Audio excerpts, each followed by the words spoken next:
Welcome to this video presentation here at Wimbledon Carriage Company, and here we have this stunning Jaguar F-Type on a 24 plate. I'm going to start off firstly by showing you around the outside of the car, and then we'll hop in and run through just a few of the controls on the inside of it. From the outside you can of course see that it's a two-door convertible car with those black alloy wheels. We're going to start off inside its boot space first of all.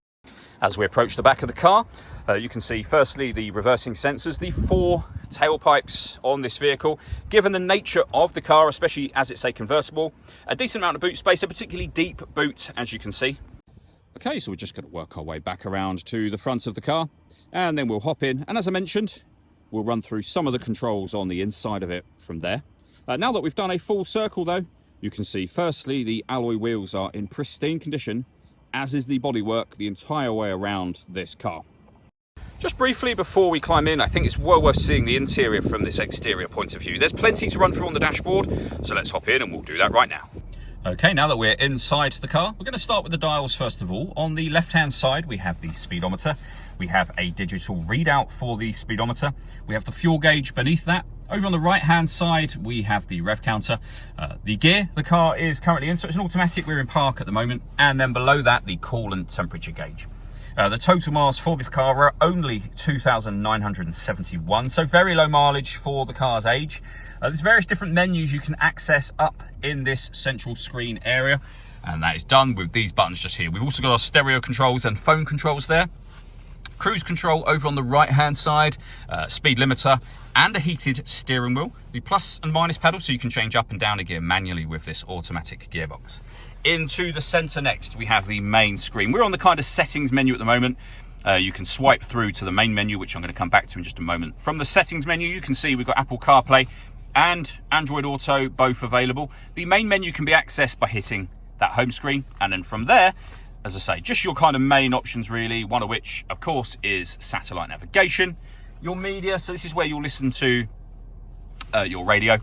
It's also where you can stream your music wirelessly via Bluetooth audio, and your radio options, which are DAB, FM and AM, are all available on there as well. You pair your phone from this menu, and if I pop the car into reverse, you'll see we have a full color reversing camera with guidelines that show you what direction the car is headed in relation to that image shown on the screen. Below that, we have dual zone climate control. You can adjust the passenger and driver temperature. You can increase and decrease the fan speed. From there, you can turn your air conditioning off and on again, or hit auto. The car will now take full control for you to maintain the temperatures that you've asked for. Any manual adjustment, you see auto has now gone off. We've also got a proper heated front screen along with the heated rear screen. If I push this button in, we are now controlling our heated and air-conditioned driver's seat with 3 different heat settings each, and exactly the same here for the passenger side, again with 3 different settings on each. We have a 12-volt charging socket underneath that cap. The start and stop button for the engine itself, you just need to make sure the key is in the vehicle with you. The gear lever for the fully automatic gearbox. The volume for your stereo. You can change the driving setup from here, so you can put it into a more track-focused mode, I should say, and an all-weather, so rain, ice, snow, or your regular everyday driving mode is in the middle with neither of those highlighted. With the controls for the roof, which you're going to come back to in a moment, electronic handbrake. You can raise and lower the boot spoiler just with a push of that button. We can turn off the stop and start, the traction control, and this one will make the exhaust system louder. If I turn that on, which I now have done, and open the window, I'll just finish with the controls by showing you the sound of the exhaust from inside the car here. You can hear that in the background. We'll do the roof next. So all you need to do with the roof is lift or push that button towards the front of the car. The first thing that will happen is that the windows will go down. The roof itself opens incredibly quickly, and then the flaps will fold down at the sides, and that is your roof done.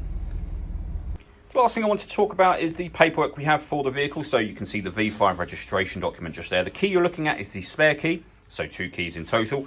And then we have a printout from Jaguar, which shows, even though the car has done very little mileage, it has had its first annual service at only 1,500 miles just there.